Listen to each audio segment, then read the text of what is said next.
क्या प्रधानमंत्री मोदी रिटायर होने जा रहे हैं? क्या मोदी प्रधानमंत्री पद से इस्तीफा देने जा रहे हैं?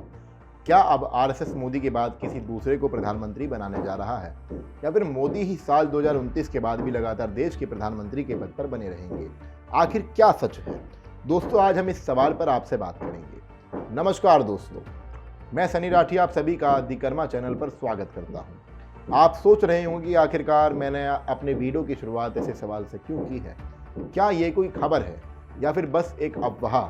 क्योंकि कुछ दिनों पहले ही शिवसेना उद्धव बाला साहब ठाकरे पार्टी के प्रवक्ता संजय राउत ने बयान दे दिया है कि मोदी प्रधानमंत्री पद से रिटायर होने जा रहे हैं और अगले प्रधानमंत्री के लिए आरएसएस के भीतर चिंतन मनन भी शुरू हो गया है। पर क्या ये सच है? ऐसा नहीं है। संजय राउत का यह बयान जोर पकड़ता है इसके पहले ही महाराष्ट्र के मुख्यमंत्री और भाजपा के वरिष्ठ नेता देवेंद्र फडणवीस ने इसका खंडन कर दिया है और साफ साफ कह दिया है कि मोदी कहीं भी नहीं जा रहे हैं। वो साल 2029 के बाद भी प्रधानमंत्री बने रहेंगे। इसके बाद भी जब तक मोदी इस पृथ्वी पर मौजूद रहेंगे वही देश के प्रधानमंत्री बनेंगे। पर ऐसा क्यों? दोस्तों, फडणवीस ने केवल इतना ही नहीं कहा है, उन्होंने संजय राउत के द्वारा फैलाई गई इस अफवाह का खंडन तो किया ही है, जो मैं आपको बता चुका हूँ, बल्कि उन्होंने तो आगे बढ़कर ये भी कह दिया है कि ये हमारे सनातन धर्म की संस्कृति नहीं है कि जब तक पिता जीवित रहे तब तक उसके उत्तराधिकारी के बारे में चर्चा की जा सके। ये तो मुगलों की संस्कृति है। पर आखिरकार देवेंद्र फडणवीस ऐसा क्यों कह रहे हैं? क्योंकि वो हो सकता है इसलिए इस बात को कह रहे हों कि जब राजा दशरथ अपनी गद्दी पर बैठे थे तो भगवान राम ने कभी सिंहासन पर बैठने का जिक्र नहीं किया था, क्योंकि भारतीय संस्कृति में रामायण का इतिहास काफ़ी मजबूत माना जाता है, काफ़ी विशेष भूमिका है रामायण की। और मुगलों की संस्कृति के बारे में फडणवीस का साफ साफ इशारा मुगल बादशाह औरंगजेब को लेकर हो सकता है, जिसने अपने ही पिता शाहजहां को जीवित रहते ही आगरा किले में कैद कर लिया और अपने भाई दारा शिकोह शुजा मुराद का कत्ल कर मुगलिया सिंहासन पर काबिज हो गया था। दोस्तों, देवेंद्र फडणवीस ने बात कहकर कई बातें स्पष्ट कर दी हैं। पहली बात तो है कि मोदी अगले सालों साल प्रधानमंत्री बने रहेंगे। दूसरी बात, मोदी के रिटायर होने की बात सिर्फ अफवाह है, इससे ज़्यादा कुछ नहीं। कई लोग पिछले कई सालों से ये अफवाह फैला रहे थे कि जब मोदी साल 2026 में 75 साल के हो जाएंगे तो पीएम के पोस्ट से खुद ही रिटायर हो जाएंगे। यह अफवाह साल 2014 में ही तब से चलनी शुरू हुई थी, जब बीजेपी में 75 साल की उम्र को पार करने वाले कुछ नेताओं जैसे लाल कृष्ण आडवाणी, यशवंत सिन्हा और मुरली मनोहर जोशी को मार्गदर्शक मंडल में डाला गया था। लेकिन उस समय में भी एक बात देखने वाली है कि 75 साल के ज़्यादा उम्र के कई नेता सक्रिय रहे थे, जिनमें कर्नाटक के पूर्व मुख्यमंत्री येदियुरप्पा थे। फिर भी अफवाह फैलाने वालों का तो कुछ नहीं किया जा सकता है ना।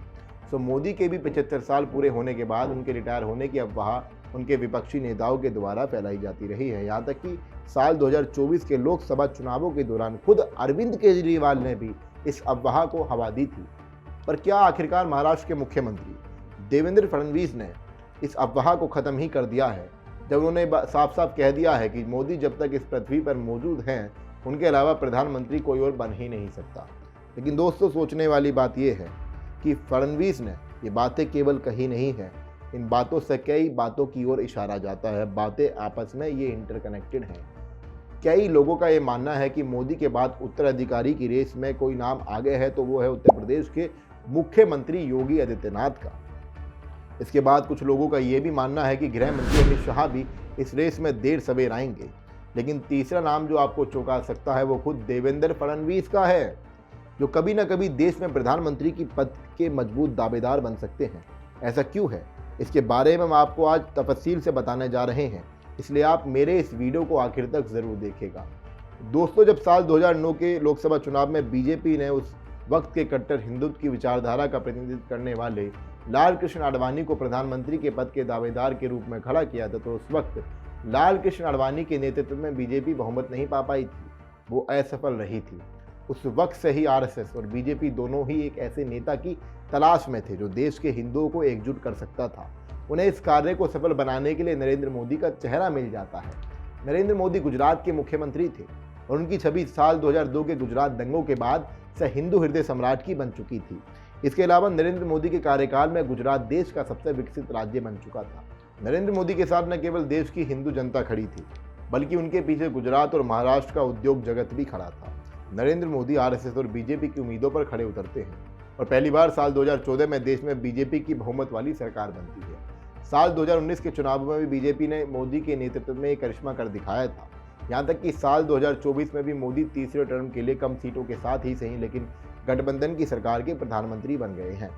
मोदी के करिश्मे की वजह से ही देश के कई राज्यों में भी बीजेपी की सरकार बनी हुई है। कहते भी हैं लोग कि ये मोदी सरकार है, क्योंकि आज प्रधानमंत्री मोदी का चेहरा इतना बड़ा है कि सरकार को उनके नाम से जाने जाने लगा है और एक तरह से मोदी बीजेपी का दूसरा नाम भी बन गए हैं। लेकिन आप ये जानते ही हैं कि आरएसएस और बीजेपी दोनों ही भविष्य के नेताओं को तैयार करने के लिए जानी जाती है। तो साल 2024 के चुनावों के बाद से ही आरएसएस और बीजेपी के अंदर भविष्य के प्रधानमंत्री के पद के लिए योग्य उम्मीदवार को तैयार करने की तैयारी शुरू हो गई है, क्योंकि आज कहीं ना कहीं ये तैयारी वाजिब भी है, कंपटीशन भी बढ़ गया है। आप देख सकते हैं कि विपक्ष भी थोड़ा मजबूत हो गया है, तो इसलिए कहीं ना कहीं आरएसएस और बीजेपी मिलकर एक ऐसा प्रधानमंत्री का दावेदार चुनना चाहती हैं जो आए के भविष्य के लिए उनको मजबूत पकड़ दे सके जनता के बीच, जिसकी मजबूत छवि हो। और एक बात देखी गई है कि भाई हिंदुत्व की राजनीति को बढ़ावा दिया गया है। राम मंदिर इनके कार्यकाल के दौरान बना, कृष्ण जन्मभूमि को लेकर बीजेपी के नेता बढ़ चढ़कर बोलते हैं। नरेंद्र मोदी तो कहते भी हैं कि ये देश जो है ये सनातन संस्कृति परंपरा का देश है, ये बाहरी आक्रांताओं का देश नहीं है। तो क्या इस बात में सच्चाई है कि आरएसएस ये भी सोचता है कि भाई आने वाला जो भविष्य है वो हिंदुत्व की राजनीति का ही है? ऐसे में उन्हें ऐसे नेता की तलाश भी है जो बीजेपी की हिंदुत्व की राजनीति को मोदी से भी आगे ले जा सकता है। तो इस कार्य में बीजेपी ने समय रहते कई भविष्य के नेताओं की फौज तैयार कर ली है, जिसमें सबसे पहला नाम उत्तर प्रदेश के मुख्यमंत्री योगी आदित्यनाथ का है। योगी जी को भी वैसे जाना जाता है कि महंत भी हैं और मुख्यमंत्री भी हैं और कहते हैं कि रघुवंशी हैं और राम के वंशज हैं, भगवान राम के वंशज हैं, क्षत्रिय हैं, जन्म से क्षत्रिय हैं। आज एक महंत का चोला पहनकर मुख्यमंत्री भी बनकर बैठे हुए हैं। योगी जी ने केवल हिंदुत्व की राजनीति को बढ़ावा नहीं दिया है, देखने वाली बात यह है कि उन्होंने दिखाया है कि विकास और कानून व्यवस्था की राजनीति को किस तरीके से आगे बढ़ाया जाता है। योगी के काल में उत्तर प्रदेश विकास की रफ्तार पकड़ चुका है और उत्तर प्रदेश में पिछले साल ही 35 लाख करोड़ से ज़्यादा का निवेश भी हुआ है। कानून व्यवस्था को संभालने के लिए उनकी सख्त प्रशासक की इमेज ने काफ़ी कमाल किया है। मैं लोगों से पूछता हूँ, जानकारी लेता हूँ, आपने भी ये तमाम बातें न्यूज़ के माध्यम से अखबारों में पढ़ी होंगी कि लोगों का बयान होता है आम जनता का उत्तर प्रदेश की कि पहले हम रात में सड़कों पर नहीं घूम पाते थे, चोरी हो जाती थी, लूटपाट हो जाती थी, पर आज हमारी बहन बेटियां सुरक्षित हैं। इसलिए योगी जी की जो छवि है वो कहीं ना कहीं कारगर है बीजेपी के लिए। देश के लोगों के मन में उनके प्रति एक अच्छा दृश्य है, एक अच्छा दृश्य लोग मानते हैं।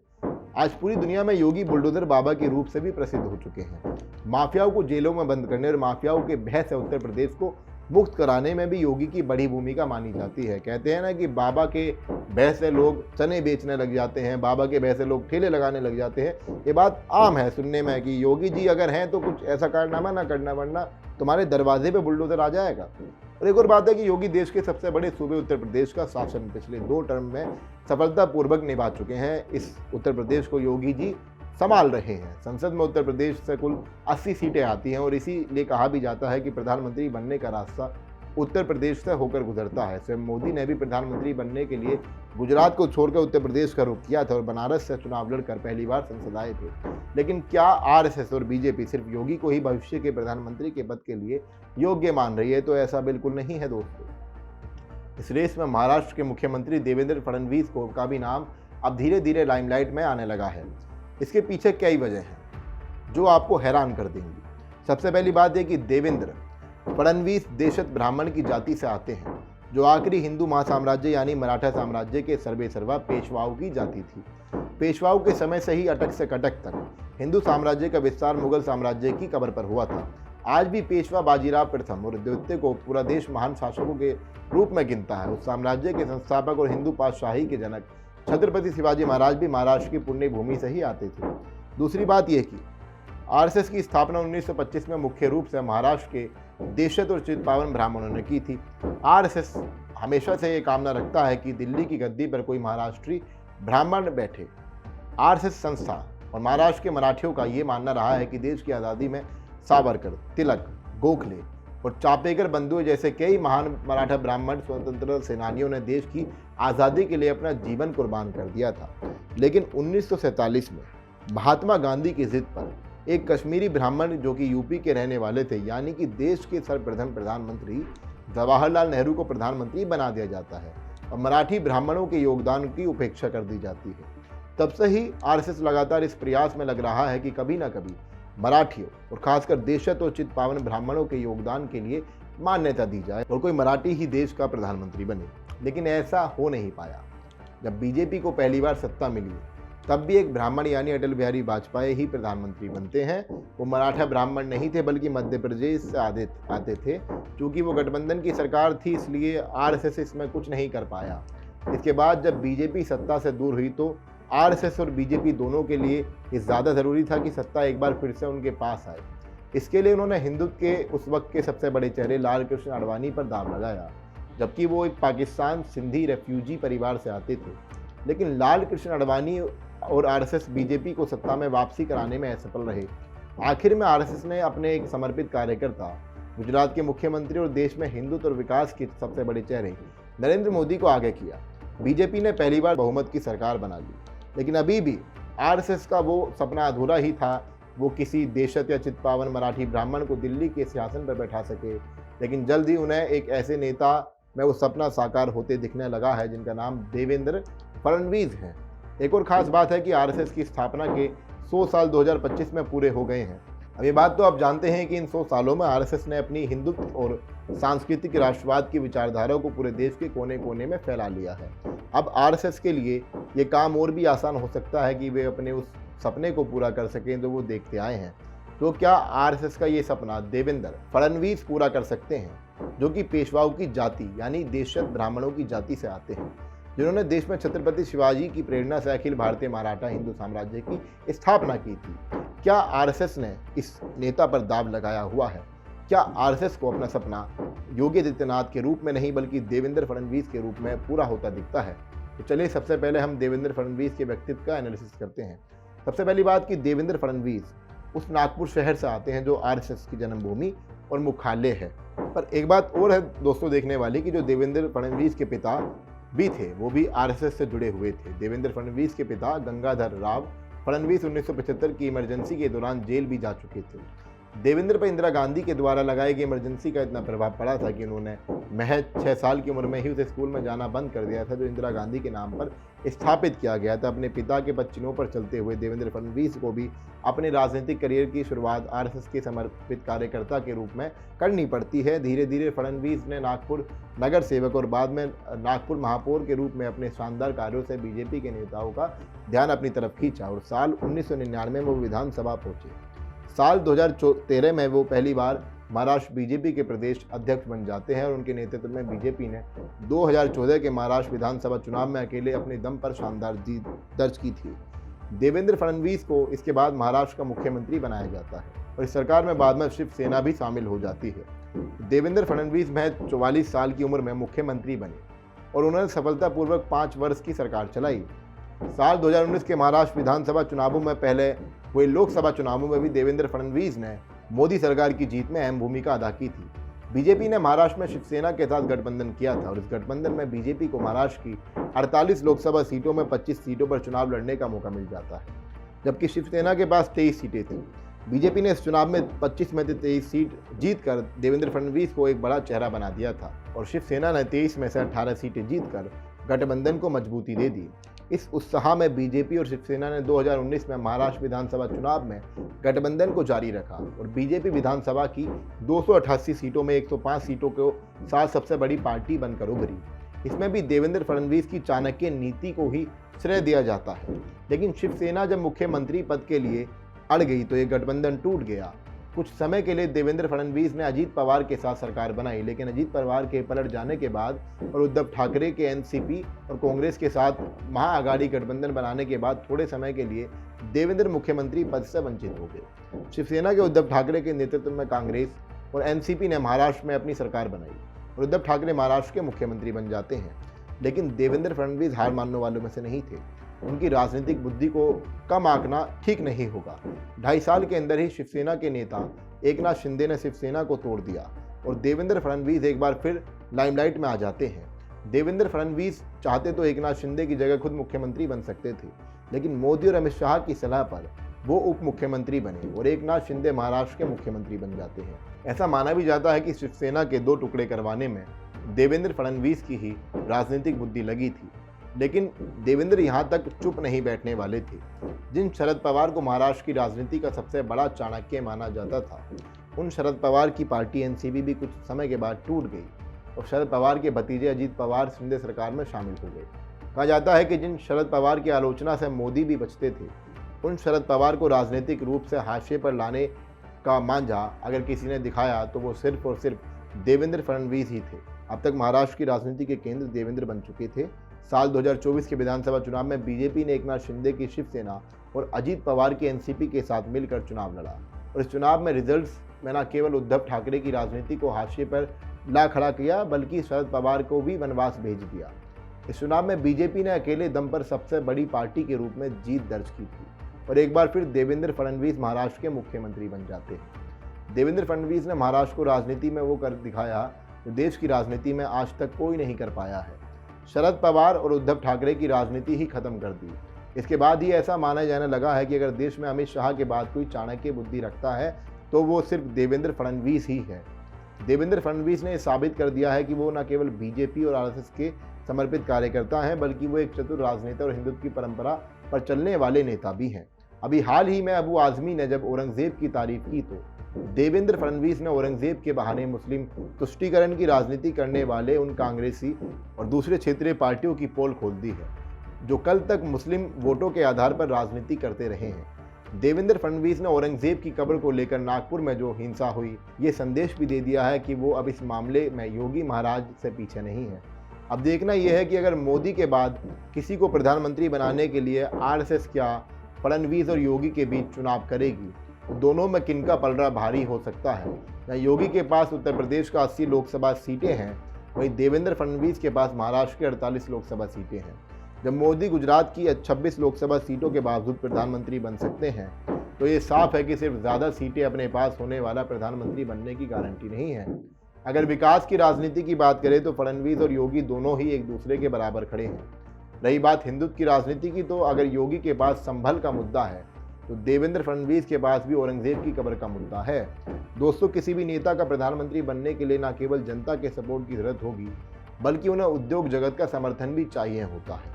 ऐसे में देवेंद्र फडणवीस का पलड़ा फिलहाल योगी के मुकाबले इसलिए भारी पड़ता दिख रहा है क्योंकि महाराष्ट्र देश के उद्योग जगत का केंद्र है। दुनिया के बड़े उद्योगपति मुंबई से ही आते हैं, लेकिन योगी जी ने जिस प्रकार उत्तर प्रदेश में उद्योगों की स्थापना का माहौल बनाया है, उससे ये भी लगता है कि जल्द ही इंडस्ट्रीज के मामले में उत्तर प्रदेश भी महाराष्ट्र के समक्ष आ खड़ा होगा। देवेंद्र फडणवीस के पक्ष में जो बात सबसे ज़्यादा मजबूत है वो है उनके देशत्व, ब्राह्मण होना और आरएसएस के नज़दीक होना। योगी जी का संबंध आरएसएस से उतना पुराना नहीं है जितना देवेंद्र फडणवीस का है, लेकिन सिर्फ यही एक बात मायने नहीं रखती। योगी की लोकप्रियता अभी देश में मोदी के बाद है और लोकतांत्रिक देश में वही प्रधानमंत्री बनता है जो सबसे ज़्यादा लोकप्रिय हो। इस मामले में देवेंद्र फडणवीस को भी लंबा सफ़र तय करना है। अब ये बात तो भविष्य ही तय करेगा कि योगी, फडणवीस या कोई और प्रधानमंत्री के पद का दावेदार होगा। लेकिन देवेंद्र फडणवीस ने जो बात बड़ी कही है वो ये कि पिता के रहते उत्तराधिकार का सवाल नहीं उठाया जाता है और ये हिंदू संस्कृति का हिस्सा नहीं है, बल्कि ये मुगलों की संस्कृति है। तो इससे ये बात तो स्पष्ट है कि अभी मोदी ही प्रधानमंत्री रहेंगे जब तक वो चाहेंगे, जब तक वो इस पद पर रहेंगे। दूसरी बात, हिंदुत्व की राजनीति करने वाले योगी और देवेंद्र फडणवीस दोनों ही अपनी हिंदू परंपराओं का सम्मान करते हैं। दोस्तों, जाते जाते आपको मैं उस हिंदू परंपरा के बारे में ही बता देना चाहता हूँ जिसका जिक्र देवेंद्र फडणवीस ने किया है। आपने रामायण पढ़ी होगी। जब श्री राम को वनवास दिया गया था तब उनके पिता जीवित थे। तब उनके भाई लक्ष्मण जी ने ये सलाह दी थी कि वो चाहे तो उनके लिए वो दशरथ जी को कैद कर सकते हैं और इसके बाद श्री राम राजा बन सकते हैं। लेकिन श्री राम ने भी कहा था जो आज देवेंद्र फडणवीस ने कहा है। उन्होंने लक्ष्मण जी से यही कहा था कि जब तक दशरथ जी जीवित हैं वो इस बारे में सोच भी नहीं सकते हैं और जो उनके पिता की आज्ञा है उसी का पालन ही करेंगे। स्वयं श्री कृष्ण कभी राजा नहीं बने। उनके मामा कंस ने अपने पिता उग्रसेन जी को कैद कर लिया था और वो खुद राजा बन गया था। उसके इस पाप का दंड श्री कृष्ण ने दिया था और कंस का वध कर दिया था। इसके बाद भी श्री कृष्ण चाहते तो मथुरा के राजा बन सकते थे, लेकिन उन्होंने अपने नाना उग्रसेन जी को ही पहले मथुरा का और बाद में द्वारिका का राजा बनाया था। यही हिंदू परंपरा है दोस्तों। जबकि मुगलों और सुल्तानों की परंपरा हमेशा यही रही कि वो अपने पिता के रहते ही उन्हें कैद कर गद्दी पर बैठ जाते थे। दोस्तों, हम भी यही प्रार्थना करते हैं कि देवेंद्र फडणवीस ने जो कहा है वो सत्य हो और मोदी देश के प्रधानमंत्री तब तक रहे जब तक वो इस पृथ्वी पर मौजूद रहें। उम्मीद है आपको मेरा ये वीडियो पसंद आया होगा। आपसे रिक्वेस्ट है कि इसे ज़रूर लाइक करें और ज़्यादा से ज़्यादा लोगों को इस वीडियो को शेयर करें और हमारे चैनल द कर्मा को ज़रूर सब्सक्राइब करें दोस्तों, और बेल आइकन को क्लिक कर दीजिए क्योंकि ऐसी खबरें आपको कोई नहीं बताएगा। आपके पास नोटिफिकेशन आएगा, अगली वीडियो को आप देख पाएंगे। धन्यवाद।